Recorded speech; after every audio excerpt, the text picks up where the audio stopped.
Bismillahirrahmanirrahim. Assalamu alaikum everyone. Okay students, today we are going to discuss the next topic, that is about electrode potential. Okay student, as the name indicate electrode potential, it means कि we are going to discuss the electrode, जिसे आप anode और cathode इसी chapter में पीछे पढ़ के आए हो, चैप्टर नंबर 10 में. सो मैं आपके सामने एक बीकर ड्रॉ करता हूँ. Like I have this beaker, और इस बीकर में मैंने ये इलेक्ट्रोड को लगा दिया. राइट, ये एक इलेक्ट्रोड जो है रखा मैंने. नाउ ये जो आपको रॉड नज़र आ रहा है, basically it is a metal rod.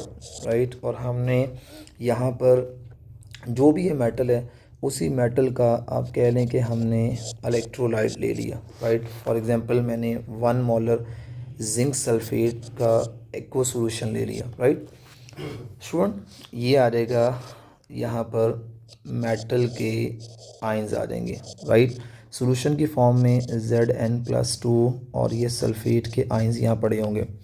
Okay student, अब होगा ये कि यहाँ पर ये जो मेटल का रॉड है, इसकी ये टेंडेंसी होगी, ये दो काम करेगा. ये या तो मेटल का रॉड इलेक्ट्रॉन का लॉस्ट करेगा. अगर ये इलेक्ट्रॉन का लॉस्ट करता है तो स्टूडेंट ये जो मेटल के एटम है, इसके ये सारे के सारे मेटल के एटम यहाँ पर टूटना स्टार्ट हो जाएंगे और सॉल्यूशन के अंदर आना स्टार्ट हो जाएंगे. Zn+2 की फॉर्म में, Zn+2 की फॉर्म में, Zn+2 की फॉर्म में ये सॉल्यूशन में आना स्टार्ट हो जाएंगे. और इसी तरीके से इस मेटल के रॉड के ऊपर नेगेटिव चार्ज की सूरत में इलेक्ट्रॉन जो हैं वो इकट्ठे होना स्टार्ट हो जाएंगे. राइट, इट मीन्स दैट कि हमें ये आइडिया हुआ कि जो इलेक्ट्रोड पोटेंशियल है, बेसिकली ये किसी भी इलेक्ट्रोड का वो पोटेंशियल होता है कि जिसमें वो मेटल का जो रॉड है, इसकी टेंडेंसी होगी या तो ये इलेक्ट्रॉन का लॉस्ट करेगा या फिर ये इलेक्ट्रॉन का गेन करेगा. स्टूडेंट, मैं ये करता हूँ आपके सामने कि यहाँ दो तरह के पोटेंशियल आपको करके दिखाता हूँ. This is 1 and this is second. मैं अगेन दो बीकर ड्रॉ करता हूँ. आई हैव दिस फर्स्ट बीकर, ये मेरे पास फर्स्ट बीकर आ गया और ये मेरे पास सेकंड बीकर आ गया. अब स्टूडेंट, यहाँ पर इस बीकर में मैंने रॉड रख दिया. राइट, और इस बीकर में मैंने क्या रख दिया, रॉड रख दिया. नाउ अब मेरे पास यहाँ पे इन दोनों बीकर में यहाँ मैंने ले लिया फॉर एग्जांपल जिंक सल्फेट का सॉल्यूशन जो कि 1 मोलर है. सिमिलरली ये मैंने 1 मोलर कॉपर सल्फेट का सॉल्यूशन ले लिया. राइट, ओके स्टूडेंट, अब यहाँ पर this is a rod that is made up of zinc rod, while this is a rod that is made up of copper rod. Okay, अब student होगा क्या, यहाँ पे Zn+2 के आइंस पड़े हुए हैं, Zn+2 आइंस हैं. Now in this case there is a copper+2 ions. अब स्टूडेंट यहाँ ये मैंने दो डिफरेंट रॉड रखे हैं. अब इन दोनों में से एक रॉड की ये टेंडेंसी होगी कि वो इलेक्ट्रॉन का लॉस्ट करना शुरू हो जाएगा. जब वो इलेक्ट्रॉन का लॉस्ट करेगा तो इलेक्ट्रॉन का वो लॉस्ट करके वो सॉल्यूशन के अंदर आना स्टार्ट हो जाएगा ऐसे Zn+2 की फॉर्म में. नाउ ये जो इलेक्ट्रोड होगा, इसके ऊपर बहुत सारे इलेक्ट्रॉन डिपॉजिट होना स्टार्ट हो जाएंगे, और जब ये डिपॉजिट होंगे, now this electrode will get a negative charge. इसके ऊपर नेगेटिव चार्ज आ गया, यानी कि इस इलेक्ट्रोड की ऑक्सीडेशन हुई. तो मैं ये कहूँगा कि इस इलेक्ट्रोड का जो पोटेंशियल है, basically that potential is called as the oxidation potential. This is called as the oxidation potential. Similarly मैंने एक और रॉड लिया और इस रॉड में मैंने देखा कि यहाँ जितने भी कॉपर के आयन थे सॉल्यूशन के अंदर, यहाँ कॉपर के आयन हैं, बहुत सारे कॉपर के आयन्स हैं. Now these copper ions will attract towards electrode. It means that ये क्यों इलेक्ट्रोड की तरफ अट्रैक्ट हो रहे हैं कि यहाँ इस इलेक्ट्रोड के पास ये इलेक्ट्रॉन है. ठीक है, इस कॉपर के रॉड के पास ये इलेक्ट्रॉन है और ये इलेक्ट्रॉन को गेन कर रहे हैं. अगर ये इलेक्ट्रॉन को गेन कर रहे हैं तो यहाँ इलेक्ट्रॉन की डेफिशिएंसी होना स्टार्ट हो जाएगी. जब इलेक्ट्रॉन की डेफिशिएंसी होना स्टार्ट होगी तो इसका मतलब है now this electrode will get a positive charge. Right, it means that अगर कोई भी एटम इलेक्ट्रॉन का गेन, यानी इस वक्त कॉपर आयन जो हैं ये इलेक्ट्रॉन का गेन कर रहे हैं, if they gain the electron, it means that now ये जो इलेक्ट्रोड है, इस इलेक्ट्रोड की टेंडेंसी है कि ये इलेक्ट्रोड रिडक्शन पोटेंशियल शो कर रहा है. राइट, रिडक्शन पोटेंशियल इसने शो किया. Right, okay. नाउ स्टूडेंट, आपने ये देखा कि एक इलेक्ट्रोड मैंने जिंक लिया, उसने इलेक्ट्रॉन को लॉस्ट किया और उसके लॉस्ट से उसका आ गया ऑक्सीडेशन पोटेंशियल आ गया। और एक मैंने इलेक्ट्रोड लिया, उसमें कॉपर इलेक्ट्रोड लिया, कॉपर ने जो इलेक्ट्रोड था उस कॉपर के इलेक्ट्रोड के पास फ्री अवेलेबल इलेक्ट्रॉन थे। अब उन इलेक्ट्रॉन्स को जो सोल्यूशन के केटाइंस हैं, कॉपर के आइंस हैं, उन्होंने इलेक्ट्रॉन को गेन करना स्टार्ट कर दिया। अगर वो इलेक्ट्रॉन का गेन कर रहे हैं, इट मीन्स दैट नाउ ये जो इलेक्ट्रोड है इसका पोटेंशियल जो होगा, that potential is called as the reduction potential.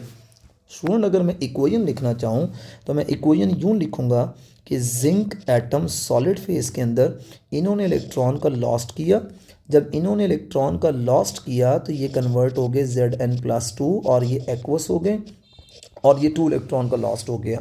जबकि मैं अगर इसका रिडक्शन पोटेंशियल लिखना चाहूँ तो मैं कहूँगा कि जो सोल्यूशन के Cu+2 आइंस हैं, इन्होंने 2 इलेक्ट्रॉन का गेन किया और इन्होंने गेन करके ये कॉपर सॉलिड बना लिया। नाउ इट मीन्स दैट कि 2 पोटेंशियल हमने देखे, एक ऑक्सीडेशन पोटेंशियल, एक रिडक्शन पोटेंशियल देखा।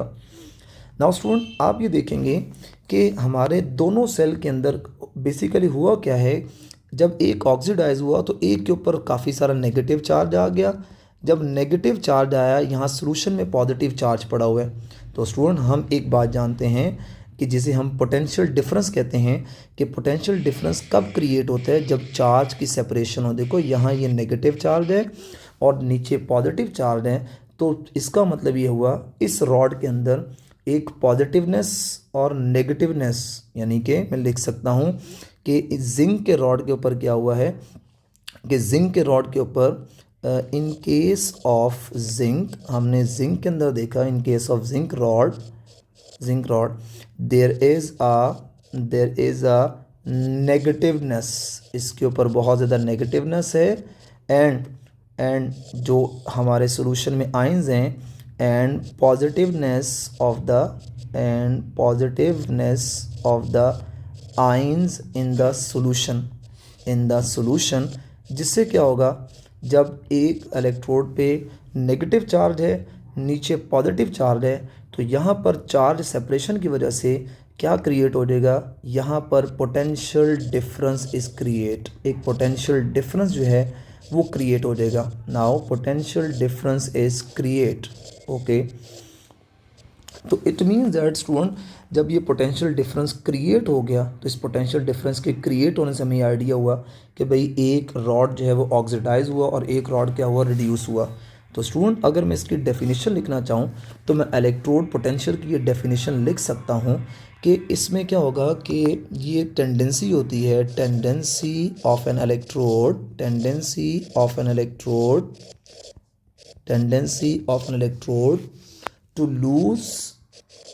To lose the electron. अगर इलेक्ट्रॉन लूज कर रहा है, this potential is called as the oxidation potential, right.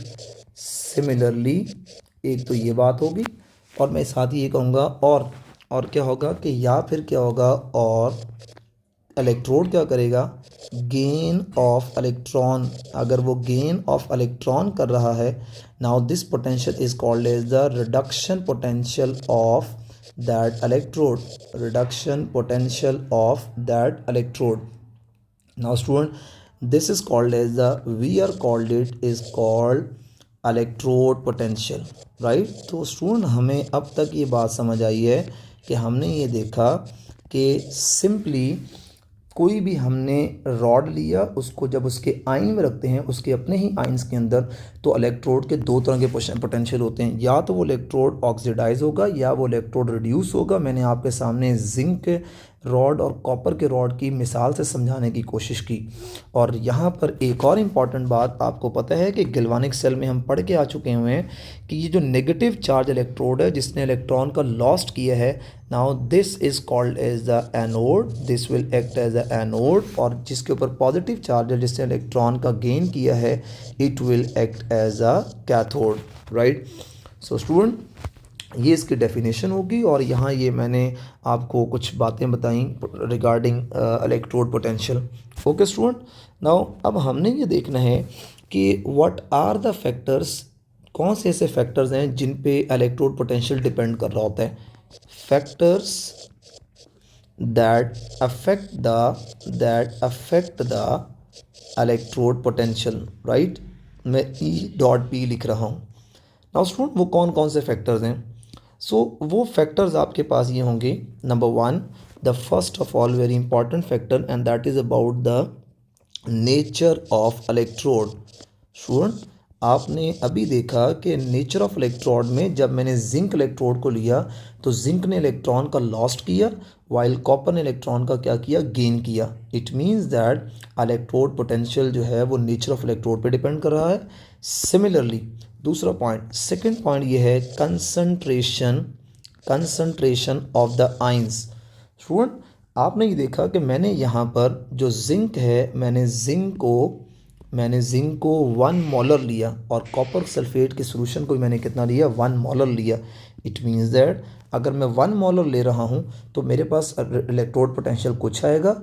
अगर मैं कंसंट्रेशन आयंस की चेंज करूँगा तो अंडरस्टूड है कि electrode potential is also going to be change, right student. Now the next one is कि अब थर्ड जो फैक्टर है that is about temperature. Student ये जो मैंने सारे का सारा आपको काम करके दिखाया, बेसिकली ये सारे का सारा हमने काम स्टैंडर्ड कंडीशन के ऊपर करना होता है। और यहाँ जो टेम्परेचर है वो हमने 25 डिग्री सेल्सियस टेम्परेचर लिया है, right. It means that by changing the temperature, आप टेम्परेचर चेंज करोगे, नाउ मोर इलेक्ट्रोलाइट, ज़्यादा इलेक्ट्रोलाइट क्या होना स्टार्ट हो जाएगा, वो डिसोसिएट होना स्टार्ट हो जाएगा और उसकी डिसोसिएशन से electrode potential will also affect. अगर वो रूम टेम्परेचर पे उस सोल्यूशन के अंदर लेट्स सपोज 1000 आइंस हैं, तो जैसे मैं टेम्परेचर इंक्रीज़ करूँगा, so as you people know कि टेम्परेचर के इंक्रीज़ करने से इलेक्ट्रोलाइट की आयोनाइजेशन इज ऑल्सो इंक्रीजेस, ज़्यादा आइंस बनेंगे and as you people know कि potential difference is also going to be change. So student ये बात भी आइडिया होगी। अब आपने याद रखना है कि हम इलेक्ट्रोड पोटेंशियल को मैं लिख रहा हूँ ई नॉट बेटे। Now this E naught is basically called as the standard condition electrode potential, और मैं यहाँ लिख रहा हूँ ई नॉट का मतलब ये है स्टैंडर्ड इलेक्ट्रोड पोटेंशियल। बेसिकली हमारी बुक में जो इलेक्ट्रोड पोटेंशियल है वो स्टैंडर्ड इलेक्ट्रोड पोटेंशियल है। और यहाँ पर जो ई नॉट है, ई नॉट में हमने टेम्परेचर कितना रखा है, हमने आयंस की कंसंट्रेशन कितनी रखी है, हमने प्रेशर कितना रखा है। तो बेटे याद रखिएगा प्रेशर हम रखेंगे 1 एटमॉस्फेरिक, राइट। हमने यहाँ पर कंसंट्रेशन आयंस की कितनी दी है, 1 मोलर हम आयंस की कंसंट्रेशन लेंगे, कंसंट्रेशन ऑफ आयंस 1 मोलर होगा। And the third one is we will take a temperature around 25 degrees Celsius which is also considered a room temperature. So bete this is about electrode potential. Now you may call it a standard electrode potential. So bete this is about standard electrode potential. Now the question is this कि बेटे अगर ये एक electrode है और इस electrode जैसे आपने जिंक का रॉड लिया है, अगर मुझे कहा जाए कि आपने इसका पोटेंशियल डिफरेंस यानी इसका वोल्टेज फाइंड आउट करना है, तो मुझे आप एक बात बताएं। ये इस एक मैं दोबारा आपके सामने ड्रॉ कर रहा हूँ, दिस इज़ अ बीकर, ये एक रॉड है। लेट सपोज अगेन ये it will a zinc road, this is a zinc आइन और ये 1 मोलर जिंक सल्फेट है, राइट। और यहाँ पे सल्फेट के आइंस भी प्रेजेंट हैं और यहाँ बहुत सारा Zn+2 है, Zn+2 है। Now this electrode gate a negative charge और सोल्यूशन के अंदर सारे का सारा पॉजिटिव चार्ज होगा। बेटे मैं अगर आपसे कहूँ कि आप मुझे इसका पोटेंशियल डिफरेंस मैयर करके दिखाओ, तो आप कहेंगे सर इसका तो पोटेंशियल डिफरेंस मैयर ही नहीं होगा। भाई फिर कैसे मैयर होगा? आइए मैं आपको पिछले टॉपिक की तरफ लेके जाता हूँ। स्टूडेंट आपको याद है आपने गैल्वानिक सेल पढ़ा था, तो गैल्वानिक सेल में आपको आइडिया होगा कि अगर आपने पोटेंशियल डिफरेंस को मैयर करना होता था तो हम यूज़ करते थे हाई रेजिस्टेंस वोल्टेज, हम हाई रेजिस्टेंस वोल्टमीटर यूज़ करते हैं। और वो जो वोल्टमीटर होता है, हाई रेजिस्टेंस वोल्टमीटर जो होता है, वो बेसिकली हमें इनके दरमियान पोटेंशियल डिफरेंस को मैयर करके दिखाते हैं। तो बेटे इसका मतलब ये हुआ कि हमें एक बात अंडरस्टैंड होगी कि हमें इसके पोटेंशियल डिफरेंस को मैयर करने के लिए किसी न किसी स्टैंडर्ड की ज़रूरत है। अब वो स्टैंडर्ड क्या होगा? Now this is the next topic standard and that is called as the, हम लिखेंगे standard hydrogen electrode, standard hydrogen electrode. यानी कि कहने का मकसद ये है, जैसे आपको गैल्वानिक सेल में याद होगा कि हमने जिंक और कॉपर, यानी जिंक को कॉपर के साथ एक वायर के थ्रू वोल्टमीटर से कनेक्ट किया तो हमारा रिएक्शन या सर्किट हमारा कंप्लीट हुआ और हमारा रिएक्शन हो रहा था। रिएक्शन वैसे भी हो रहा था लेकिन हमारा सर्किट जो है वो कंप्लीट होता था। इसी तरीके से अगर मुझे इस जिंक के रॉड का मुझे पोटेंशियल डिफरेंस यानी वोल्ट मीटर्स के थ्रू वोल्टेज मेजर करना है तो मुझे क्या करना पड़ेगा, मुझे किसी रेफरेंस को लेना पड़ेगा। बेटे मैं रेफरेंस की एग्जांपल आपको ऐसे देता हूँ ताकि ये मेरी बात जो मैं कहना चाह रहा हूँ वो आपको समझ आ जाए। स्टूडेंट फॉर एग्जांपल ये मेरे पास एक पोल है, right, this is the pole, right, ये पोल है एक, और ये पोल के ऊपर ना यहाँ ये सारी की सारी this is a grass, this is a grass, right, ये ग्रास है। स्टूडेंट यहाँ एक पर्सन खड़ा हुआ है, बड़ा हैंडसम सा पर्सन यहाँ खड़ा हुआ है। Now this is the person, right, और ये इसके फीट इस ग्रास के अंदर है और यहाँ एक ऑब्जर्वर है, ये मैं आई ड्रॉ कर रहा हूँ, ठीक है। ये ऑब्जर्वर इसकी हाइट मेजर करना चाहते हैं तो हम इसकी हाइट एक्यूरेट नहीं बता सकते, राइट। क्यों नहीं बता सकते? बिकॉज कि इसके जो फीट हैं वो किसके अंदर हैं, वो ग्रास के अंदर हैं, राइट। इसी तरीके से मैं एक और पर्सन यहाँ खड़ा करता हूँ, ये वाला पर्सन मैंने एक और पर्सन लिया, राइट, और इसके भी फीट के हैं ग्रास के अंदर हैं। मैं चाहता हूँ कि मुझे इसकी हाइट का पता चले तो मैं इन दोनों की हाइट नहीं बता सकता। क्यों? क्योंकि दोनों के जो फीट हैं वो ग्रास के अंदर हैं। तो इसका मतलब है मुझे बताने के लिए मुझे रेफरेंस लिया। Now I took a reference of pole, this is the pole that is taken as reference, right, ये रेफरेंस है। भाई मैंने जो रेफरेंस के तौर पे पोल लिया है, मैंने ये नोट किया कि ये जो शख्स है इस पोल से इसकी हाइट मैं कहता हूँ this is a person A, this is a person B. तो बेटे मैं आपसे कहता हूँ कि जो पर्सन ए है इसकी जो हाइट है वो 15 सेंटीमीटर ऑफ द पोल है, पोल से 15 सेंटीमीटर ज़्यादा है। सिमिलरली अगर मैं पर्सन बी की बात करता हूँ तो मैं कहता हूँ कि इसकी हाइट -5 सेंटीमीटर है, यानी पोल की हाइट से 5 सेंटीमीटर इसकी हाइट क्या है, कम है। तो इट मीन्स दैट बेटे आपको अंदाज़ा हो गया कि मैंने अगर दोनों की हाइट को मेजर किया तो मुझे किसी न किसी रेफरेंस की ज़रूरत पड़ी। सेम बेटे अगर मैं इसका जिंक का इलेक्ट्रोड पोटेंशियल मेजर करना चाहता हूँ तो आई नीड अ रेफरेंस, और वो हमारे सिलेबस के अंदर जो रेफरेंस है that is about standard hydrogen electrode. Now बेटे what is actually a standard hydrogen electrode? Student ये जो स्टैंडर्ड हाइड्रोजन इलेक्ट्रोड है ये बेसिकली क्या है और इसके बारे में थोड़ा सा हम देखते हैं। Okay student, I have this beaker, let me take a beaker. ये मैंने एक बीकर लिया और इस बीकर के अंदर मैंने 1 मोलर हाइड्रोक्लोरिक एसिड लिया, राइट। मैंने जब ये 1 मोलर हाइड्रोक्लोरिक एसिड लिया तो हाइड्रोक्लोरिक एसिड लेकर ये मैंने इसका एक्वा सोल्यूशन ले लिया। इसमें मैंने एक प्लाटिनम की वायर लगा के और ये प्लाटिनम का एक रॉड ले लिया और इसके ऊपर मैंने ये प्लाटिनम ब्लैक की एक लेयर कर दी, राइट। ओके स्टूडेंट, मैंने इस रॉड को और या इस इलेक्ट्रोड को, इस वायर को मैंने एक शीशे की ट्यूब के अंदर इनकैप्सुलेट कर दिया।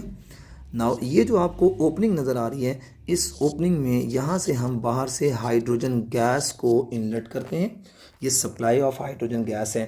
नाउ स्टूडेंट, नाउ अब होगा क्या कि जब ये 1 मोलर HCl लूँगा, now this 1 molar HCl is present in the form of hydrogen ions, ये हाइड्रोजन आइंस हैं, राइट। अब क्या होगा कि जैसे ही ये जो सारी की सारी वर्किंग है as the name indicate standard, तो इट मीन्स दैट कि यहाँ पर जो टेम्परेचर है दैट इज़ 25 डिग्री सेल्सियस, यहाँ जो प्रेशर है दैट इज़ 1 atm, और यहाँ पे जो आपने कंसनट्रेशन ली है that is also 1 molar hydrochloric acid हमने लिया है। ठीक हो गया? ओके स्टूडेंट, ये हमने एक वायर लगा दी है, राइट। अच्छा अब क्या होगा कि हम जब हाइड्रोजन गैस को इसके अंदर थ्रो करेंगे तो हाइड्रोजन गैस इस इलेक्ट्रोड के ऊपर आके हिट करेगी, एडजॉर्प्शन फिनोमेना के थ्रू इसके ऊपर आके गिरेगी। जब ये हाइड्रोजन गैस इसके ऊपर गिरेगी तो अब क्या होगा, अब अंदर आयंस मौजूद हैं। होगा ये कि अब यहाँ पर देखेंगे हम कुछ ही देर के बाद कि यहाँ से बबलिंग स्टार्ट होती है, यानी हाइड्रोजन गैस इवॉल्व होती है। वो कैसे इवॉल्व होती है, उसका क्या मैकेनिज़्म है, अभी हम उसको भी देखते हैं। स्टूडेंट, मैं ये कहता हूँ आपसे मैं पहले इसके बारे में बता दूं कि जो ब्लैक मैंने किया है दिस इज़ बेसिकली प्लाटिनाइज्ड और ये प्लाटिनम है, राइट। ओके स्टूडेंट, अब होता यहाँ पे ये है कि हमने हाइड्रोजन गैस को अंदर से भेजा। ये हाइड्रोजन गैस जब इस इलेक्ट्रोड के ऊपर आके पड़ी, बिकॉज ऑफ एडजॉर्प्शन ये गैस एडजॉर्ब हो रही है। एडजॉर्प्शन की वजह से उस हाइड्रोजन गैस ने अपने इलेक्ट्रॉन का लॉस्ट किया। जब इलेक्ट्रॉन का लॉस्ट करेगी तो एक हाइड्रोजन एक इलेक्ट्रॉन का लॉस्ट करता है, तो दो हाइड्रोजन के यानी एक मॉलिक्यूल में दो हाइड्रोजन है तो दोनों hydrogen they will lose one electron, और इस तरीके से दो इलेक्ट्रॉन का लॉस्ट हो जाएगा। स्टूडेंट, ये जो इलेक्ट्रॉन का लॉस्ट होगा, आपको पता है कि सॉल्यूशन के अंदर हमने हाइड्रोजन आयन हैं। ये हाइड्रोजन आयन क्या करेंगे, ये हाइड्रोजन आयन यहाँ जाके उसके पास जाके इलेक्ट्रॉन का गेन करेंगे। जब ये इलेक्ट्रॉन का गेन करेंगे तो आप सबको पता है कि गेन करके ये दोबारा रिवर्स आएंगे और रिवर्स आके हाइड्रोजन गैस की सूरत में इवॉल्व होते रहेंगे। Now student, it means that मुझे ये बात पता चल गई कि जिस रेट से हाइड्रोजन गैस का हाइड्रोजन आयन बन रहा है, उसी रेट से ये हाइड्रोजन आयन किसके अंदर जा रहे हैं, ये जा रहे हैं हाइड्रोजन गैस के अंदर जा रहे हैं। तो इसका मतलब ये हुआ कि now there is a develop of equilibrium. यहाँ पे इक्विलिब्रियम आ गया है। और बेटे आप चैप्टर नंबर 8 में डिटेल से इक्विलिब्रियम पढ़ चुके हो कि एक यूनिट टाइम में जितनी hydrogen gas H positive ions के अंदर आ रही है, उतने ही हाइड्रोजन आयन इलेक्ट्रॉन गेन करके हाइड्रोजन गैस बना रहे हैं। Now student, in this case हम यहाँ पर इसका जो पोटेंशियल लेंगे, हम इसको आर्बिट्रली 0.0 वोल्ट लेते हैं, because it is a reference. ये रेफरेंस इलेक्ट्रोड है, जैसे मैंने आपको पोल के हवाले से बताया। अब स्टूडेंट, हमने इस हाइड्रोजन इलेक्ट्रोड के थ्रू ही के बाकी तमाम के तमाम इलेक्ट्रोड्स जितने भी होंगे उनका पोटेंशियल डिफरेंस बताएंगे, क्योंकि हमने इसको किसके इक्वल ले लिया, इसके वोल्ट को हमने 0 के इक्वल ले लिया, राइट स्टूडेंट्स। अच्छा, अब अगली बात student, this is all about a standard hydrogen electrode, जिसमें आपने इक्विलिब्रियम भी देखा, right student. Now the question is this कि how to measure the electrode, measurement of electrode potential. मैंने इलेक्ट्रोड पोटेंशियल को कैसे मेजर करना है। तो स्टूडेंट, इलेक्ट्रोड पोटेंशियल को मेजर करने के लिए मैंने अभी आपको बताया कि हमें किसी रेफरेंस की ज़रूरत होती है। आइए हम उस रेफरेंस को देखते हैं, और हमने रेफरेंस को देख भी ली है। अब हम इसको ज़रा ड्रॉ करके चेक करते हैं।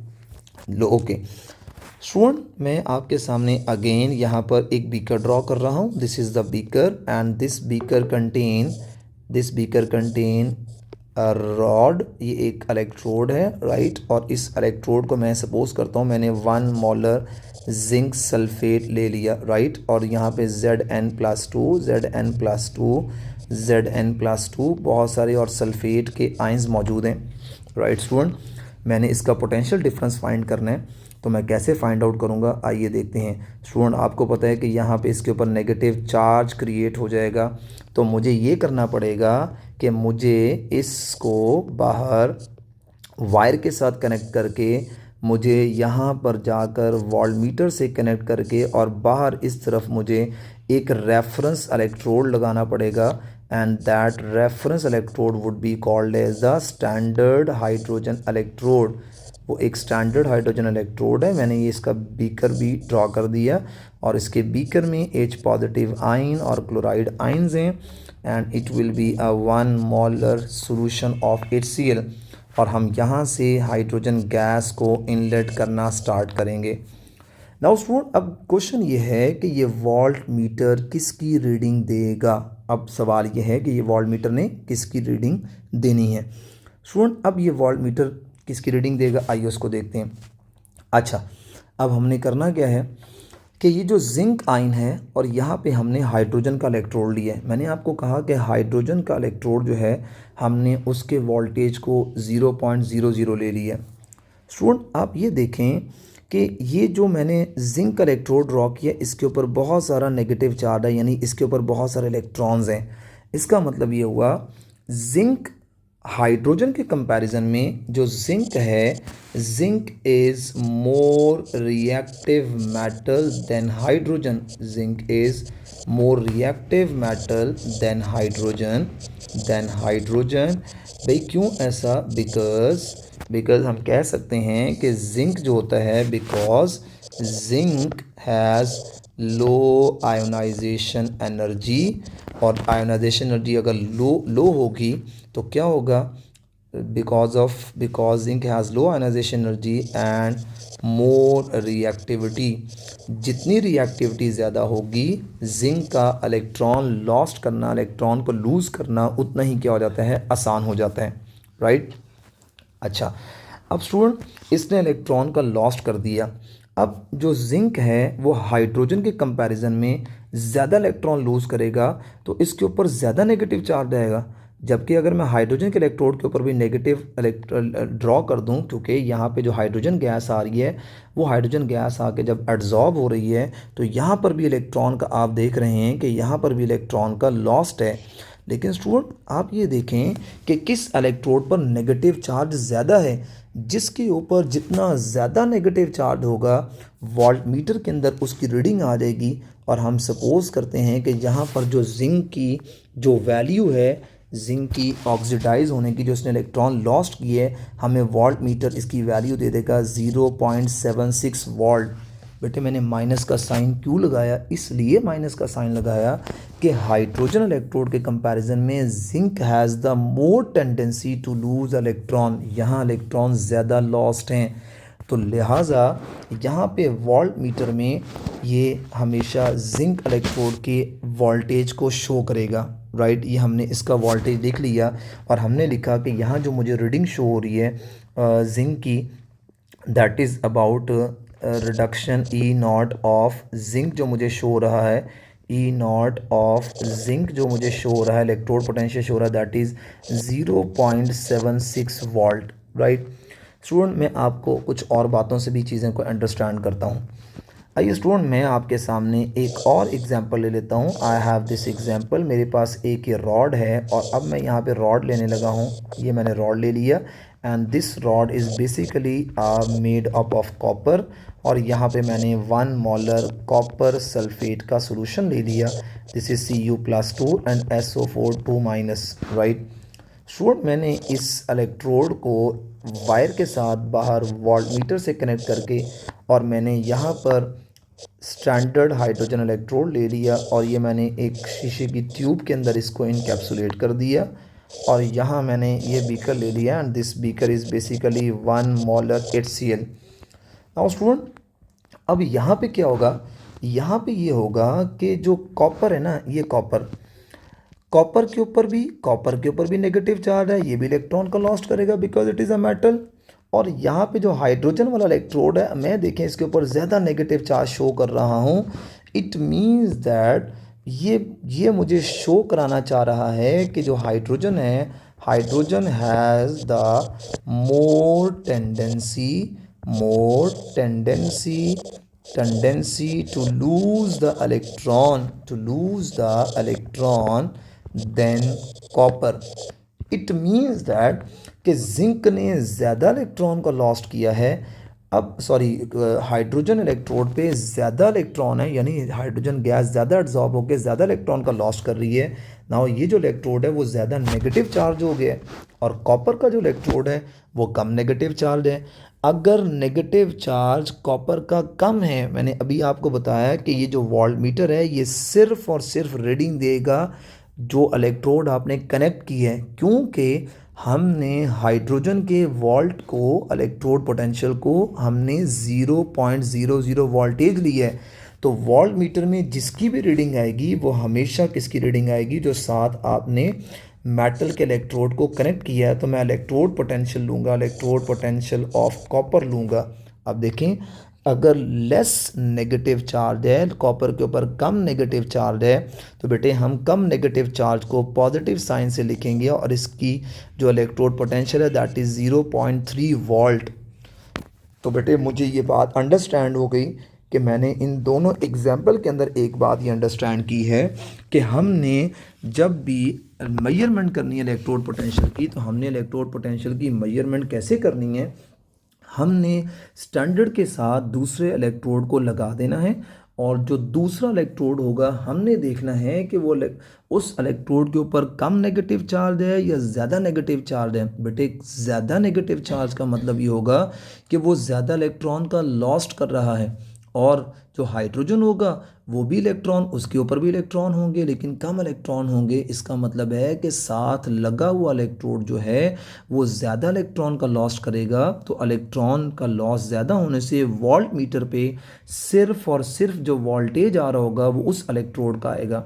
और बेटे अगर ज़्यादा नेगेटिव चार्ज है तो हम उसके वोल्टेज को शो करेंगे नेगेटिव साइन के साथ। और अगर बेटे हाइड्रोजन के ऊपर यानी स्टैंडर्ड जो हमने लिया अगर उसके ऊपर नेगेटिव चार्ज ज़्यादा है और जो हमने रॉड लिया है उसके ऊपर नेगेटिव चार्ज कम है, तो हमारे वोल्ट मीटर में हाइड्रोजन की रीडिंग नहीं शो होगी। मैं अगेन ये बात कह रहा हूँ बिकॉज हमने उसको 0.0 वोल्ट लिया है, तो हमारे पास जो साथ वाला इलेक्ट्रोड जो रॉड है उसके ऊपर कम नेगेटिव चार्ज को हम पॉजिटिव साइन से रिप्रेजेंट करेंगे।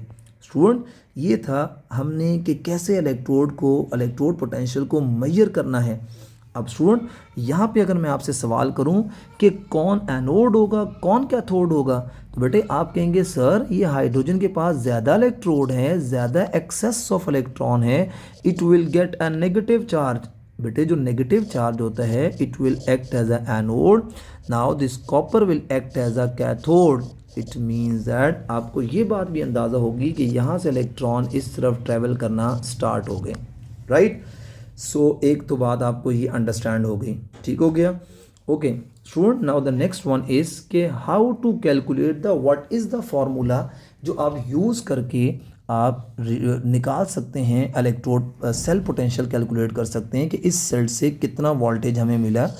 तो आपने जब भी सेल पोटेंशियल निकालना है तो बेटे हम ऐसे निकालते हैं, आपकी बुक के अकॉर्डिंग उसका फॉर्मूला है E naught oxidation potential plus E naught reduction potential, right. कि आपके पास जो इलेक्ट्रोड है एक ऑक्सीडाइज हो रहा होगा और एक इलेक्ट्रोड क्या हो रहा होगा, रिड्यूस हो रहा होगा।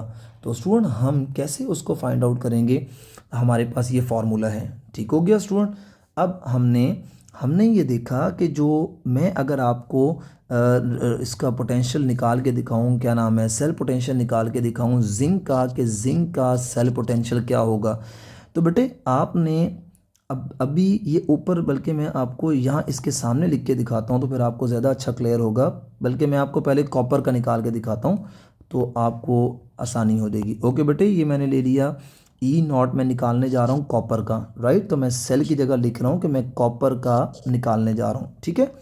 ओके बेटे आप ये देखें कि यहाँ पर कौन सा इलेक्ट्रोड है जिस पे नेगेटिव चार्ज कम है, जिसके ऊपर नेगेटिव चार्ज कम होगा, जिसके ऊपर नेगेटिव चार्ज कम है वो कॉपर का इलेक्ट्रोड है, और जिस पे नेगेटिव चार्ज ज़्यादा है वो कौन है, वो हमारे पास इलेक्ट्रोड है स्टैंडर्ड इलेक्ट्रोड जो कि हाइड्रोजन है। स्टूडेंट आपको पता है कि हमने जो स्टैंडर्ड इलेक्ट्रोड लिया हुआ है जिसके ऊपर नेगेटिव चार्ज ज़्यादा है, इसका मतलब है हाइड्रोजन की ऑक्सीडेशन हो रही है। हमने हाइड्रोजन के इलेक्ट्रोड को बेटे याद रखिएगा ज़ीरो लेना है, चाहे इस पे नेगेटिव चार्ज कम हो चाहे ज़्यादा हो, चाहे ये ऑक्सीडाइज हो चाहे ये रिड्यूस हो, इसके हमने ज़ीरो लेना है। और ये मैंने आपको बताया ये ज़ीरो किसका है, दिस इज़ फॉर हाइड्रोजन। और प्लस बेटे कॉपर का जो इलेक्ट्रोड है वोल्ट मीटर में उसकी रीडिंग आ रही है 0.34। तो बेटे आप ये देखें कि हमने ई नॉट ऑफ कॉपर निकाल लिया, दैट इज़ प्लस 0.3 वोल्ट। और मैंने आपको पहले ही बता दिया था कि बेटे सेल में जब भी हाई रेजिस्टेंस वोल्ट मीटर लगाया जाता है तो हमारे पास हमेशा जो रॉड आप हाइड्रोजन से कनेक्ट करके लगाते हैं ये सिर्फ उसका वोल्टेज होगा। सिमिलरली बेटे अगर मुझे जिंक का कहा जाए निकालने के लिए तो मैं जिंक को भी निकाल सकता हूँ। तो ई नॉट जिंक लिखूँगा और मैं लिखूँगा E naught oxidation plus E naught reduction. और बेटे आपको भी आइडिया है यहाँ किसकी ऑक्सीडेशन हो रही है किसकी रिडक्शन हो रही है, जिसके ऊपर जितना ज़्यादा नेगेटिव चार्ज होगा बेटे उसकी होगी ऑक्सीडेशन। और हमने नेगेटिव चार्ज का वोल्ट मीटर से हमें आप ये देख सकते हैं, मैं हाईलाइट कर रहा हूँ कि हमें जिंक का उसने यहाँ वोल्ट मीटर ने रीडिंग दी है, और मैं लिख देता हूँ -0.76 प्लस। बेटे हाइड्रोजन जो रेफरेंस इलेक्ट्रोड है उसका हमने वोल्ट क्या लेना है 0, तो बेटे आप इसको माइनस करो तो आपके पास आंसर आ जाएगा 0.76 वोल्ट। सो बेटे this is the formula that is use to calculate the किसी भी सेल में आप किसी भी इलेक्ट्रोड का सेल पोटेंशियल कैलकुलेट कर सकते हैं। नाउ बेटे अब मैं इसमें एक और एग्जांपल देता हूँ आपको समझाने के लिए। ये आपके लिए एग्जांपल है, आपने इसको खुद से भी देखना है, आपको अंदाज़ा हो जाएगा। स्टूडेंट मैंने एक और ये बीकर लिया और इस बीकर के अंदर मैंने एक इलेक्ट्रोड ले लिया, दिस इज़ इलेक्ट्रोड, और मैंने 1 मोलर मैग्नीशियम सल्फेट ले लिया, राइट। ये मैग्नीशियम सल्फेट एक्वा सोल्यूशन के अंदर है। स्टूडेंट अब यहाँ पे मैग्नीशियम के आयंस हैं बहुत सारे और ये सल्फेट आयंस भी मौजूद हैं। मैंने इसको सर्किट कंप्लीट करने के लिए बाहर वोल्ट मीटर से इसको कनेक्ट कर दिया नाउ स्टूडेंट, और यहाँ मैंने वो लगा दिया आप जो इलेक्ट्रोड है जिसे हमने स्टैंडर्ड इलेक्ट्रोड लिया हुआ है, हाइड्रोजन का इलेक्ट्रोड जो कि प्लाटिनम का बना हुआ है, और बेटे ये मैंने इलेक्ट्रोड ले लिया, राइट। और यहाँ पर मैंने H पॉजिटिव आयन और क्लोराइड नेगेटिव यानी 1 मोलर मैंने HCl का एक्वा सोल्यूशन ले लिया, और यहाँ से मैं हाइड्रोजन गैस को इनलेट कर रहा हूँ, ठीक है। अब बेटे मैं यहाँ पर भी आपको फिर वही बात कहूँगा कि यहाँ पर जो मैग्नीशियम है उसके रॉड के ऊपर बहुत सारा नेगेटिव चार्ज है, बहुत सारा नेगेटिव चार्ज है। इट मीन्स आप सब कहेंगे सर यहाँ मैग्नीशियम आयन टूट टूट कर सोल्यूशन के अंदर आना स्टार्ट हो जाएंगे।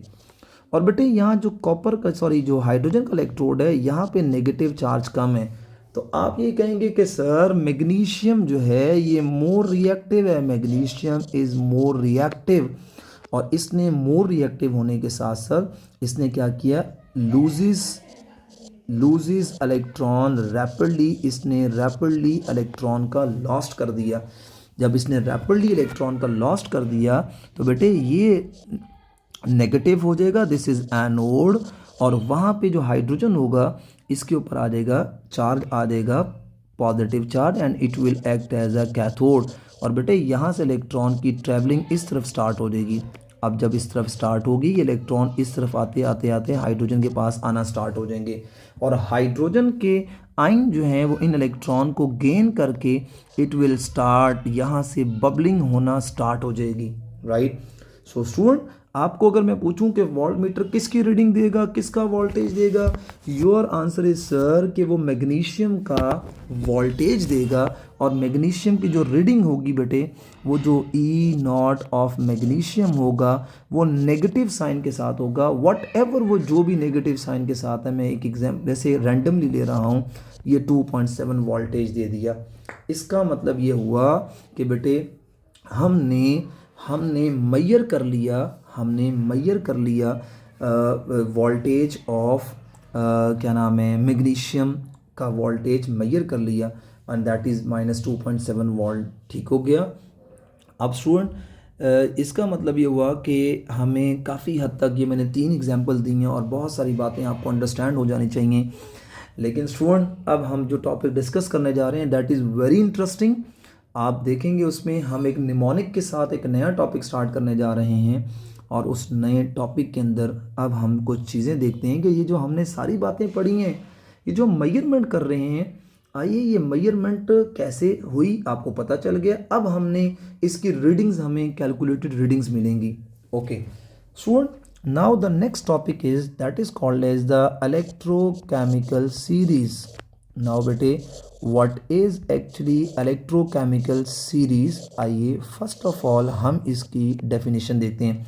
बेटे मैं एक बात बताता चलूँ कि जो मेजरमेंट ऑफ इलेक्ट्रोड पोटेंशियल होता है it is important for the long question, जबकि बेटे जो हमने स्टैंडर्ड हाइड्रोजन इलेक्ट्रोड पढ़ा this is also short question, and electrode potential बेटे is also important for the short question.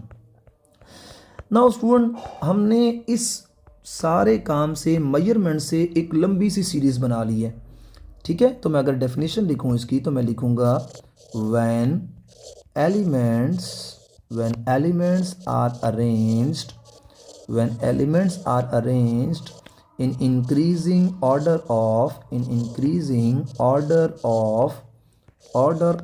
their standard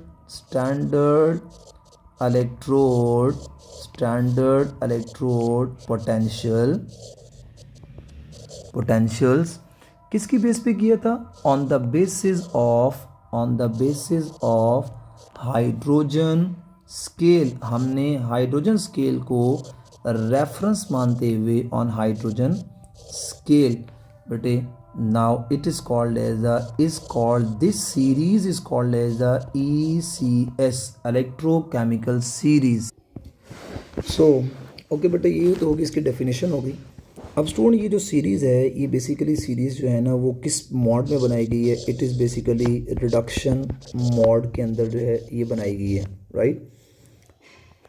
okay, as you see the series, आप ये देख सकते हैं कि आपको सारे एलिमेंट जितने भी हैं वो रिडक्शन मॉड के अंदर आपको नज़र आ रहे होंगे। ठीक हो गया कि सब एलिमेंट्स की हमने रिडक्शन की बेस पे ये सीरीज़ बनाई गई है। ओके स्टूडेंट, ये आपने देख लिया सारी सीरीज़ को। अब सेकेंडली स्टूडेंट, यहाँ पे आपने अभी पीछे भी देखा था कि हमने एक एलिमेंट लिया था और एक एलिमेंट एक्ट कर रहा था एज अ कैथोड के तौर पे, राइट। जो कैथोड के तौर पे एक्ट करता है दैट विल उसका जो पोटेंशियल होगा that is called as the reduction potential. Similarly student, एक साथ दूसरा एलिमेंट लेते थे हम, जैसे रेफरेंस जिसे कह रहे हैं, रेफरेंस लगा के हमने दूसरे एलिमेंट को साथ लिया था। तो एक एलिमेंट एनोड के तौर पे एक्ट करेगा। जो एनोड के तौर पे एक्ट करेगा हम उसके पोटेंशियल को कहेंगे, we are called the potential is oxidation potential. Now बेटे कीप इन योर माइंड, ये रिडक्शन मोड के अंदर है, तो जिनके ऑक्सीडेशन पोटेंशियल दिए जाएंगे हमने उसके पोटेंशियल को रिडक्शन में कन्वर्ट करके आंसर निकालने हैं। ये मैं भी आपको करके दिखाता हूँ, फिर आपको बेहतरीन समझ आ जाएगी। उसके बाद सिमिलरली स्टूडेंट, यहाँ पे हमने स्टैंडर्ड कंडीशन का ख्याल रखना है कि जो कंसनट्रेशन है वो 1 मोलर होनी चाहिए, 1 मोलर होना चाहिए, राइट। वही वाली बातें। Temperature it should be 25 degree Celsius. और थर्ड वन इज़ कि आपने जो प्रेशर लेना है दैट इज़ 1 atm। बेटे ये जो सीरीज़ है एक सोसाइटी है that is called IUPAC। IUPAC stands for international union of pure and applied chemistry. International union of pure and applied chemistry. Student, ये बेसिकली उस सोसाइटी ने इसको अरेंज किया हुआ है, right. And applied chemistry. Okay student, अब मैं आपके सामने इस सीरीज़ को याद कैसे करना है, दिस इज़ वेरी इंपॉर्टेंट कि इस सीरीज़ को हमने याद कैसे करना है। तो बेटे इस सीरीज़ को याद करने का ना मैंने आपके लिए एक बड़ा अच्छा सा निमोनिक बनाया हुआ है कि आपने इस सीरीज़ को याद कैसे रखना है। नो डाउट आपको सीरीज़ याद करना भी ज़रूरी है, ठीक है। तो बेटे मैं आपसे ना इस सीरीज़ को याद करने के एक निमोनिक यहाँ नीचे डिस्कस करता हूँ। बेटे आपने सेंटेंस का ज़हन में रखना है, little कंजा can send monkey elephant zebra. अच्छा, नेक्स्ट क्रॉस इन क्यूबिक निकल टिन लेड हट। Student very easy. अभी मैंने हाफ सीरीज़ लिखी है, ये जो मैंने निमोनिक आपके सामने डिस्कस किया है। अब मैं स्टूडेंट एलिमेंट्स हाईलाइट करने लगा हूँ। The first one element is little से स्टैंड्स फॉर लिथियम। कंजा के के से आपको पता चल जाना चाहिए पोटाशियम। कैन के सी से पता चल जाना चाहिए कैल्शियम। सेंड एस से सोडियम आता है, सोडियम। मंकी से मैग्नीशियम। एलिफेंट से एलुमिनियम। ज़ेब्रा से जिंक आ जाएगा। क्रॉस से क्रोमियम आ जाएगा। आयरन से इन से +2 आ जाएगा। क्यूबिक से कैडमियम आ जाएगा। निकल से Ni निकल। टिन से Sn। लेड से Pb और हर्ट से हाइड्रोजन। हमने सीरीज़ का हाफ पार्ट कर लिया। Okay student, second, cute imported imported iron, silver, Hyderabadi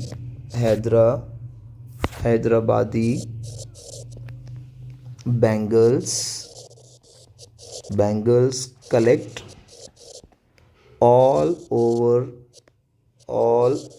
the Faisalabad. Right, student?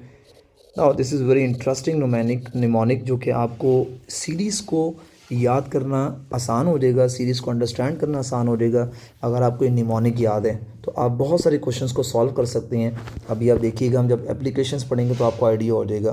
बेटे क्यूट आपके पास 2 कॉपर लेने हैं, बट नोटिस करना है आपने कि पहला कॉपर +2, दूसरा कॉपर +1 ऑक्सीडेशन स्टेट में लेना है।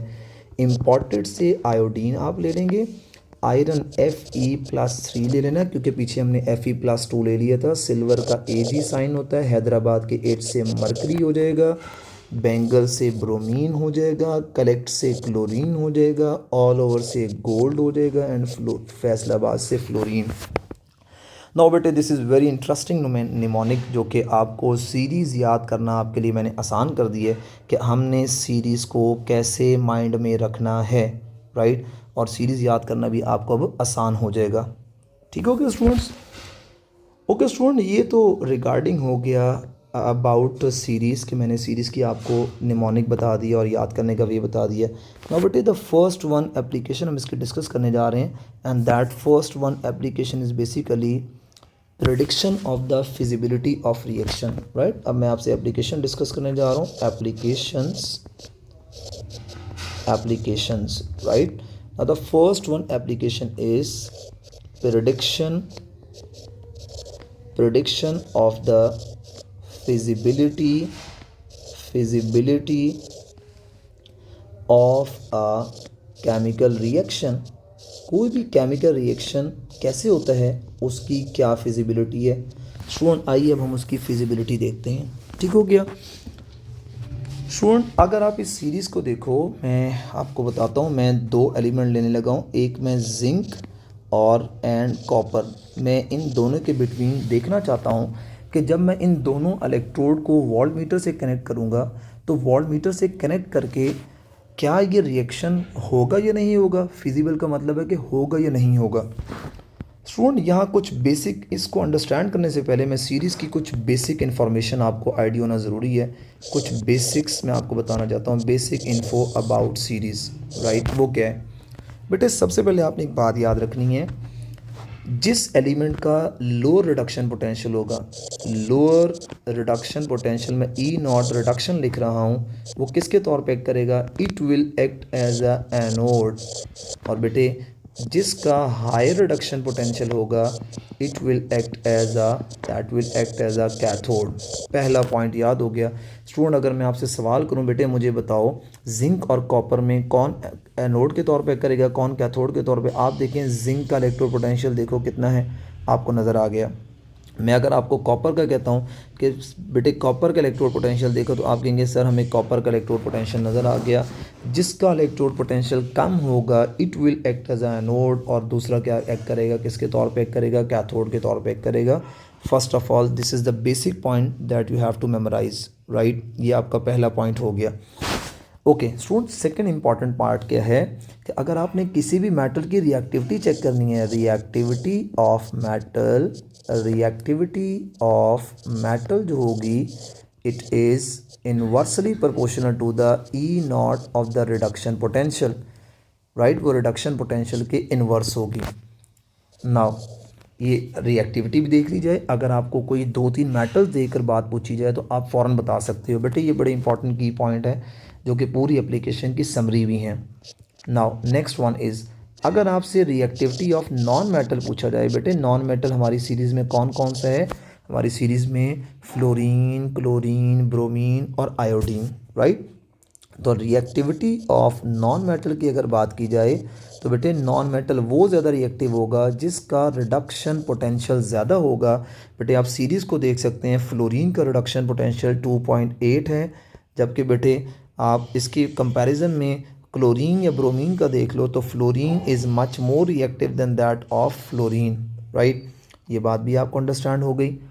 ओके स्टूडेंट, इसके बाद हम इस सीरीज़ का एक और मेन पॉइंट होता है, वो ये होता है कि आपने ये याद रखना है कि कौन सा एलिमेंट किस एलिमेंट को डिस्प्लेस कर सकता है। तो हम लिखेंगे अबव, मैं मेटल के हवाले से पहले बताने लगा हूँ, above metal can displace below 1, right.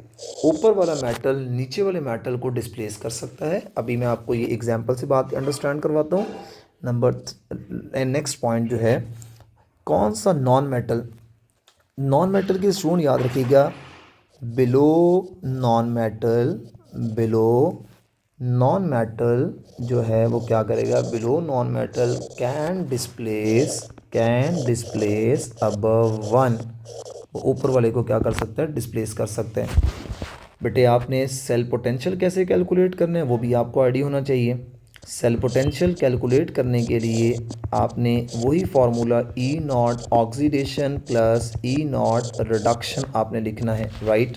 बेटे एक और इम्पॉर्टेंट की पॉइंट, दैट इम्पॉर्टेंट की पॉइंट वुड बी, ये याद रखना है जिसका रिडक्शन पोटेंशियल जितना ज़्यादा होगा मेटल के वाले से, वो उतना वीक रिड्यूसिंग एजेंट होगा, रिड्यूसिंग एजेंट। जबकि बेटे जिसका रिडक्शन पोटेंशियल जितना ज़्यादा होगा that would be consider the strong oxidising agent, right. और बेटे आप जानते हैं ऑक्सीडाइजिंग एजेंट हम किसे कहते हैं, ऐसी चीज़ें, ऐसी species that gain the electron, जो इलेक्ट्रॉन को क्या करती हैं, गेन करती हैं। एंड रिड्यूसिंग एजेंट कौन से होंगे, दैट लूजेस द इलेक्ट्रॉन, जो इलेक्ट्रॉन को लूज़ करती हैं, राइट स्टूडेंट्स। ओके स्टूडेंट, अब हम let's move towards the application. हम अपनी फर्स्ट एप्लीकेशन को डिस्कस करते हैं, और वो जो हमारी फर्स्ट एप्लीकेशन है that is about prediction of the feasibility of chemical reaction. मैंने कॉपर और जिंक की बात की, तो आपने भी देखा कि जो जिंक होगा it will act as a anode. Zinc act करेगा किसके तौर पे, एनोड के तौर पे, राइट बेटे। और कॉपर एक्ट करेगा एज अ कैथोड के तौर पे, बिकॉज आप पीछे देख चुके हैं कि जिंक का जो पोटेंशियल दिया हुआ था, रिडक्शन पोटेंशियल, वो आपको कम दिया हुआ है, जबकि कॉपर का जो रिडक्शन पोटेंशियल है वो आपको ज़्यादा दिया हुआ है। ठीक हो गया। अब बेटे जो जिंक है, तो मैं ऑक्सीडेशन होगी जिंक को कैसे लिखूंगा, इसकी इक्वेशन को, zinc is basically Zn+2 electron, और ये 2 इलेक्ट्रॉन का लॉस्ट कर दिया, राइट। इसको ऐसे लिख देंगे, इसको ना सिंगल एरो आप कर दें, this is a single arrow, right. उसके बाद बेटे कॉपर की इक्वेशन कैसे लिखेंगे कि कॉपर जो है वो +2 फॉर्म में, एक्वस फॉर्म में है। कॉपर ये 2 इलेक्ट्रॉन गेन करके ये Cu सॉलिड फॉर्म के अंदर चला जाएगा। और बेटे इसके लिए अब दोनों के लिए हमने रिडक्शन पोटेंशियल लिखने हैं। बेटे आप देखें, हमने इसका, ये तो ऑक्सीडाइज हो रहा है, लेकिन हमने इसकी इक्वेशन को रिडक्शन की फॉर्म में करके लिखना है। तो बेटे एक बात याद कर लें कि वो स्पीशी जो हमें एनोड के तौर पे यहाँ लिखी नज़र आ रही है, इसका ऑक्सीडेशन पोटेंशियल तो बनेगा। आप सीरीज़ ज़रा देखें, मैं आपको सीरीज़ दिखाता हूँ, फिर आपको बात समझाना अंडरस्टैंड हो जाएगी। देखिए यहाँ पे ये सीरीज़ में एक मिस्टेक है। एक्चुअली इसकी जो वैल्यू होती है वो -1.67 नहीं होती, बल्कि 0.76 वोल्ट होती है, और वो भी माइनस के साइन के साथ। बेटे इसका मतलब ये हुआ, इसका जो ऑक्सीडेशन पोटेंशियल था, ओके बेटे आपने ये देखा कि सीरीज़ में हमें रिडक्शन पोटेंशियल माइनस में दी है, लेकिन बेटे यहाँ तो जिंक ऑक्सीडाइज फॉर्म में हमने लिखना है, उसकी ऑक्सीडेशन पोटेंशियल लिखना है। तो जस्ट आपने क्या करना है, उसके साइन को चेंज कर देना है, वो आ जाएगा +0.76 वोल्ट आ जाएगा। और बेटे अगर आप कॉपर का रिडक्शन पोटेंशियल देखते हो, तो कॉपर का reduction potential is 0.34 with a positive sign, तो ये आ जाएगा +0.34 वोल्ट। वो रिडक्शन, कॉपर यहाँ है रिडक्शन फॉर्म में, वहाँ भी रिडक्शन पोटेंशियल दिया हुआ है। तो बेटे आपने सेल पोटेंशियल निकालना है। इसके सेल का पोटेंशियल कैसे निकालेंगे, E0 oxidation plus E0 reduction, और बेटे आप वैल्यूज़ पुट कर दें, तो ये आपके पास आ जाएगी 0.76 वोल्ट ऑक्सीडेशन प्लस आपके पास 0.34 वोल्ट आ जाएगा ये। तो बेटे अगर आप इसको कैलकुलेट करो तो आपके पास सेल पोटेंशियल 1.1 वोल्टेज निकल कर आ जाता है। नाउ बेटे with the positive sign, now बेटे अगर किसी भी सेल का वोल्टेज पॉजिटिव साइन के अंदर निकल के आता है, ये हमें क्या बताना जाता है? It gives us 3 information. Number 1 बेटे कि ये रिएक्शन जो है ना, रिएक्शन जो है it is feasible, reaction is feasible. Number 2 ये हमें क्या बताएगा? Now this reaction is spontaneous. बेटे ये स्पॉन्टेनियस होगा, ख़ुद ब खुद हो रहा है। और बेटे ये बात याद रखनी है, जो रिएक्शन स्पॉन्टेनियस होते हैं उनमें गिब्स फ्री एनर्जी की वैल्यू वो लेस देन ज़ीरो होती है, यानी नेगेटिव साइन के साथ उसको इंडिकेट किया जाता है। राइट, ये पॉइंट भी आपको अंडरस्टैंड हो गया। ओके स्टूडेंट, अब अगर मैं इसको यूं करता अपनी मर्ज़ी से कि जिंक को मैं बना देता कैथोड, उसको बना देता, दूसरे को बना देता एनोड, तो वैल्यू नेगेटिव साइन के अंदर आनी थी। इसका मतलब है रिएक्शन फिजिबल नहीं है। ठीक हो गया? ओके बेटे, सेकंड एप्लीकेशन की तरफ मूव करते हैं। सेकंड एप्लीकेशन जो है दैट इज़ कि आप how to calculate the voltage, calculation of voltage. ठीक हो गया? और जिसके हम क्या कहते हैं, वोल्टेज के साथ हम उसे, और दूसरा नाम इसका होता है इलेक्ट्रोमोटिव फोर्स, इलेक्ट्रोमोटिव फोर्स, जिसे आप EMF भी कहते हैं। राइट, और वो इसको EM और स्मॉल लेटर से लिख देते हैं EMF। ठीक है, ज़्यादा इजी रहेगा। E और ये M और ये F होगा। ठीक हो गया? अच्छा बेटे, ये जो इलेक्ट्रोमोटिव फोर्स होती है ये बेसिकली क्या होता है, आइए इसको देखते हैं स्टूडेंट। आपने ये देखा कि हमने इलेक्ट्रोड पोटेंशियल में देखा कि इलेक्ट्रोड पोटेंशियल में एक इलेक्ट्रोड है, उसके ऊपर ऑक्सीडेशन पोटेंशियल आ रहा था, और ऑक्सीडेशन पोटेंशियल आने की वजह क्या है? या तो इलेक्ट्रोड के ऊपर नेगेटिव चार्ज ज़्यादा और सोल्यूशन में पॉजिटिव चार्ज है, तो एक डिफरेंस क्रिएट हो जाते हैं। तो बेटे ये जो पोटेंशियल डिफरेंस होता है, जो पोटेंशियल डिफरेंस है वो बेसिकली क्रिएट क्यों होता था? उसकी वजह ये है कि इलेक्ट्रोड इलेक्ट्रॉन का लॉस्ट कर रहा है और अगला गेन कर रहा है। तो बेटे याद रखिएगा, ये जो एनोड और कैथोड होते हैं ना, एनोड और कैथोड, तो उसमें एनोड जो है वो इलेक्ट्रॉन डेफिशिएंट होता है, कैथोड इलेक्ट्रॉन एफिशिएंट होता है। तो बेटे ये जो पोटेंशियल डिफरेंस है this is called as the electromotive force. अब इलेक्ट्रोमोटिव फोर्स क्या करती है कि सारे के सारे इलेक्ट्रॉन्स पुश होकर जाते हैं हाई पोटेंशियल से लो पोटेंशियल की तरफ। ठीक हो गया? तो मैं लिख सकता हूँ कि द इलेक्ट्रोमोटिव फोर्स बेसिकली क्या है? The potential difference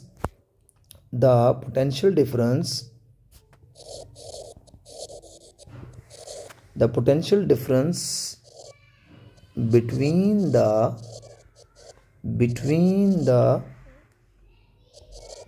anode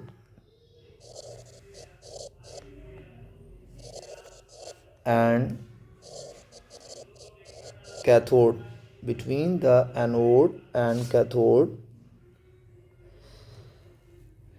in a cell is called, we are called it electromotive force, EMF। Right, आप इसको वोल्टेज भी कहते हो या आप उसको सेल पोटेंशियल भी कहते हो। इट इज़ ऑल्सो कॉल्ड आप इसको it is also called cell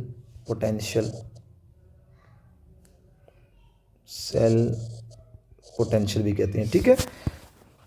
okay so बेटे ये तो हो गया इलेक्ट्रोमोटिव फोर्स। अब हम इसके कैसे कैलकुलेट करते हैं? बेटे मैंने भी आपको फार्मूला बताया था कि आपने किसी का भी इलेक्ट्रोड पोटेंशियल कैलकुलेट करना है। जैसे मैंने सेल पोटेंशियल का फार्मूला भी आपको बताया है कि E0 oxidation plus E0 reduction. ठीक है जी, हम कोई से 2 एलिमेंट्स ले लेते हैं। जैसे मैंने यहाँ एलिमेंट ले लिया, मैंने कैलकुलेट करना है, कोई से 2 एलिमेंट ले लें आप बेटे। मैंने ना आयरन, ये मैं आयरन को हाईलाइट कर रहा हूँ, दिस इज़ आयरन, और मैंने कैलकुलेट करना है Fe+3 के दरमियान, सॉरी Fe3 वो भी आयरन हो तो जाएगा वैसे, लेकिन चलें आप इसके साथ किसी को भी ले लो, गोल्ड, इसको सिल्वर को ले लो, दिस इज़ सिल्वर। ठीक है जी, आप इसके दरमियान इनकी पोटेंशियल को कैलकुलेट कर सकते हो। तो बेटे आपने करना क्या, just put down the values, और अगर आंसर पॉजिटिव आता है तो हम क्या करेंगे, हम कहेंगे कि रिएक्शन स्पॉन्टेनियस और फिजिबल है। अच्छा बेटे यहाँ पर एक बात सुनिएगा कि एनोड कौन होगा और कैथोड कौन होगा, ये आप भी खुद डिसाइड कर सकते हो बेटे। दोनों में से कौन एनोड होगा? दोनों में अगर आप देखें तो आयरन का -0.74 वोल्ट है और सिल्वर का +77। तो बेटे जो माइनस के साइन के साथ वैल्यू है इसका मतलब है इट इज़ एनोड। तो बेटे मेरे पास जो है आयरन एक्ट कर रहा है एनोड के तौर पे, और कैथोड मेरे पास कौन है? कैथोड मेरे पास है सिल्वर। ठीक है, दोनों के वोल्टेज लिख लें। एनोड का आयरन का वोल्टेज है -0.74 और उसका 0.771 -74 वोल्ट है, और यहाँ पे इसका है +0.771 वोल्ट। बेटे आपको पता है कि ये जो -0.7 वोल्ट दिया गया है ये रिडक्शन पोटेंशियल दिया है। तो हमने रिडक्शन पोटेंशियल को जब भी ऑक्सीडेशन पोटेंशियल में कन्वर्ट करना है तो हमें साइन क्या कर देना है? साइन को हमने चेंज कर देना है, साइन चेंज करना है। ठीक है, जब भी आपने ऑक्सीडेशन पोटेंशियल लिखना है तो ई नॉट सेल, तो बेटे ऑक्सीडेशन पोटेंशियल आ रहेगा 0.74 वोल्ट प्लस बेटे सिल्वर का आ रहेगा 0.771 वोल्ट। तो बेटे आप देखेंगे जो सेल पोटेंशियल है वो हमारे पास पॉजिटिव साइन के अंदर निकल कर आ रहेगा। अगर पॉजिटिव साइन के अंदर निकल कर आ रहे हैं हम कहेंगे बेटे this is called as the cell voltage. ठीक हो गया। अब बेटे नेक्स्ट पॉइंट ये है कि आपने कंपैरिजन करना होता है, comparison of relative tendencies of metal, comparison of relative tendency of metals. ठीक है, मेटल्स। बेटे हमारी सीरीज़ में आप देखेंगे हम इसकी टेंडेंसीज़ को कैटेगराइज कर लेते हैं। बेटे ये जो रिडक्शन पोटेंशियल होता है E naught reduction potential, right, हम इसको दो में कैटेगराइज कर लेते हैं, राइट।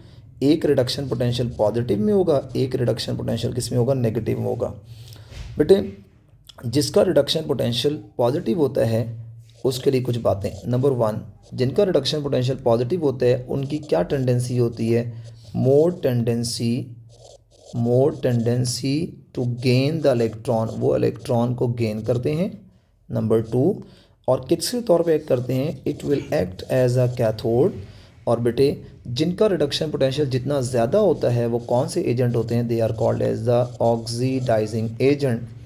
जबकि बेटे जिनका रिडक्शन पोटेंशियल नेगेटिव साइन के अंदर होगा वो क्या होंगे? आइए उनको भी देख लेते हैं।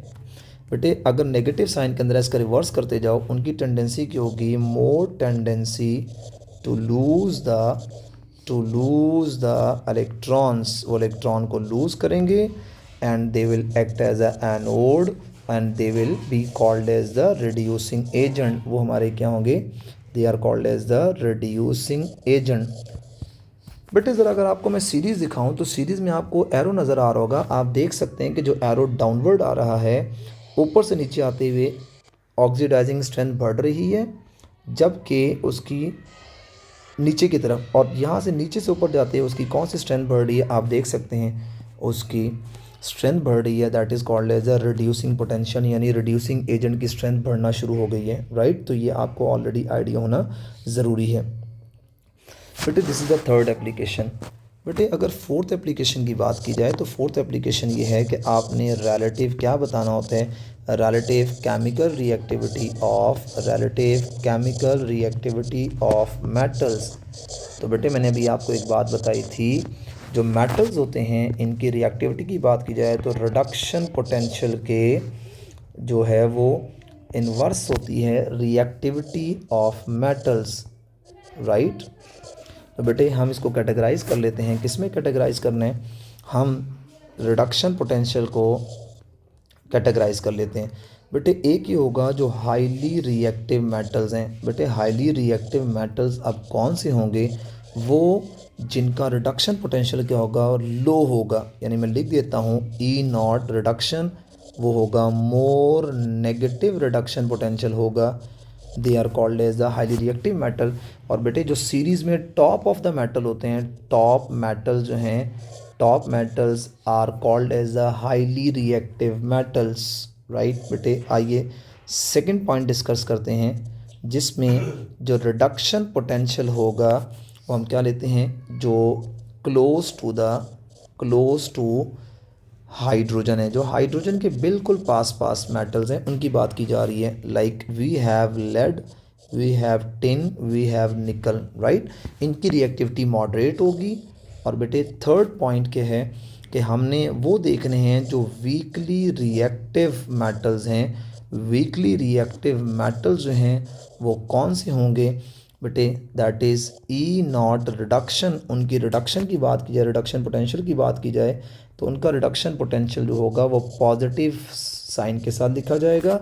And these are called copper, silver, gold. Copper, silver, gold.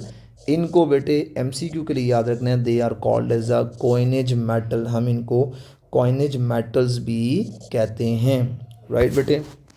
हमारी सेकेंड लास्ट एप्लीकेशन है, that is about reaction, reaction of metal, reaction of metal with dilute acid.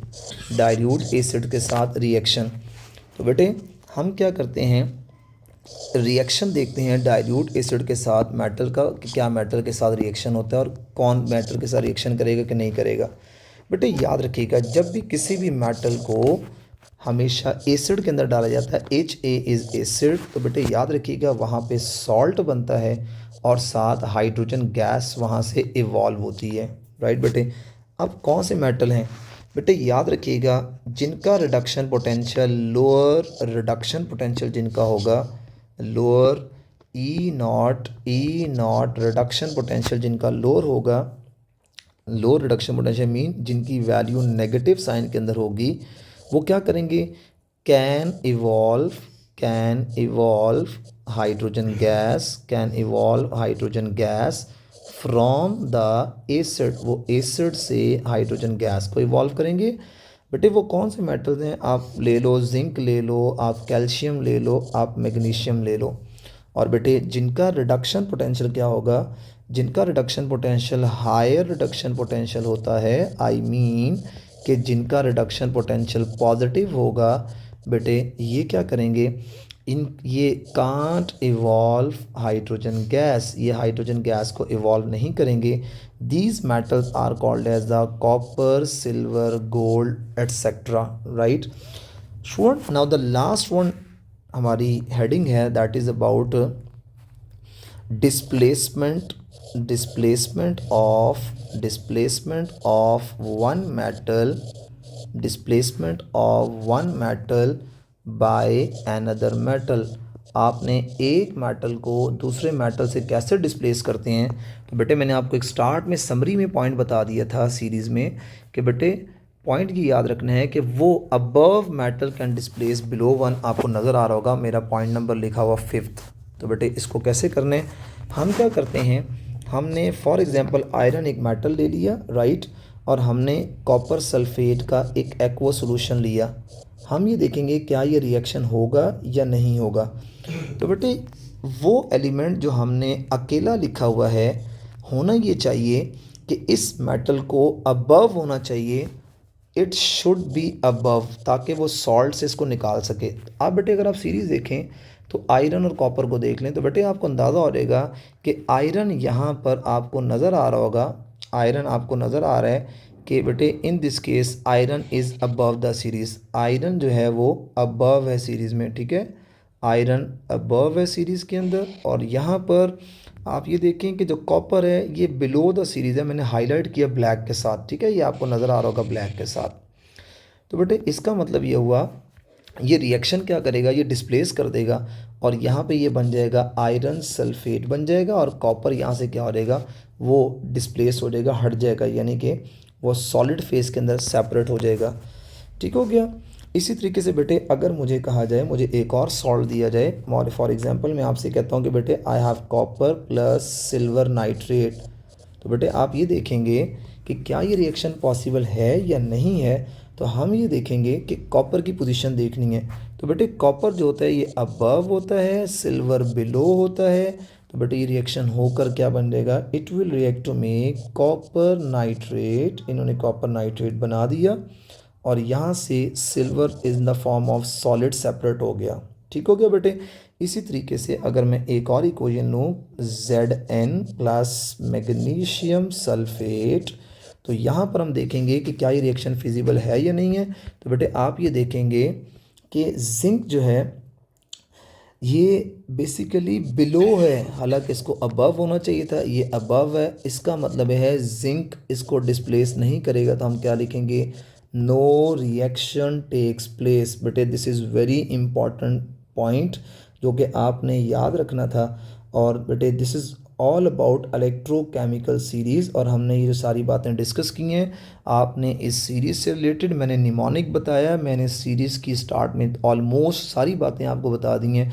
सो आप सबको बेटे ये बातें याद रखना बहुत ज़्यादा ज़रूरी है, and that is very important. Electrochemical series बल्कि पूरा चैप्टर 10 ही बेटे एमडी कैट के पॉइंट ऑफ व्यू से भी बहुत ज़्यादा इंपॉर्टेंट है। इसका मतलब है आपको इनकी सारी बातों का अंदाज़ा होना ज़रूरी है। फिर मैंने बेटे आपसे मेजरमेंट डिस्कस की, और मेजरमेंट में मैंने आपको सिखाया कि आपने किसी भी इलेक्ट्रोड का पोटेंशियल कैसे कैलकुलेट करना है, ठीक हो गया, वो भी आपको निकालने का तरीका सिखाया। अच्छा बेटे यहाँ पर ये मैं स्टैंडर्ड हाइड्रोजन इलेक्ट्रोड हमने देखा, इसकी सेल की रिप्रेजेंटेशन मैंने आपको सिखानी थी कि हम इसकी सेल की रिप्रेजेंटेशन कैसे लिखते हैं स्टैंडर्ड हाइड्रोजन इलेक्ट्रोड के लिए। तो बेटे आप ये याद रख लें कि हम यहाँ पे ऐसे लिखते हैं कि हाइड्रोजन गैस को हम बाहर से इनलेट करते हैं, और ये बेटे प्लाटिनम इलेक्ट्रोड ये लिखना ज़रूरी है। प्लाटिनम इलेक्ट्रोड के ऊपर आके जब पड़ती है तो ये H पॉजिटिव आयन में कन्वर्ट होती है। ये दो लाइंस लगाई जाती हैं, मेरे प्रीवियस लेक्चर को देखिएगा, मैंने बताया था this will act as a salt bridge. और साथ ही बेटे अगर हमने हाइड्रोजन के इलेक्ट्रोड को किसी के साथ भी कनेक्ट किया, मिसाल के तौर पे मैंने कॉपर के साथ कनेक्ट किया, तो बेटे जो कॉपर होगा, कॉपर जो है वो +2 की फॉर्म में एक्वस मीडियम से इलेक्ट्रॉन गेन करके कॉपर सॉलिड हो जाएगा। इट मीन्स दैट बेटे मुझे ये बात समझ आई कि ये हमारा कैथोड वाला रिएक्शन हुआ, और और ये वाला हमारा कौन सा रिएक्शन हुआ, एनोड वाला रिएक्शन हुआ। This is very important regarding MDCAT point of view, ठीक है। तो जब भी आपने सेल रिप्रेजेंट करना है स्टैंडर्ड हाइड्रोजन इलेक्ट्रोड के सेल को, तो कैसे लिखने हैं, अगर हाइड्रोजन इलेक्ट्रोड की ऑक्सीडेशन हो रही है तो उसको आपने ऐसे लिखना है, और साथ वाले की अगर रिडक्शन हो रही है तो आपने उसको ऐसे लिखना है। अगर साथ वाला जो इलेक्ट्रोड है उसकी ऑक्सीडेशन हो रही है तो इस पूरे रिप्रेजेंटेशन को आपने रिवर्स करके लिख देना है, ठीक हो गया बेटे। So this is all about बेटे टुडेज़ लेक्चर। सो बेटे आपने बड़ी मेहनत से लेक्चर आपको पढ़ाया गया, आपने इसको याद करना है, रीडिंग करनी है, और अगर आपको कोई प्रॉब्लम हो यू कैन आस्क, ठीक है बेटे। थैंक यू सो मच, अल्लाह हाफिज़, अपना ख्याल रखिएगा।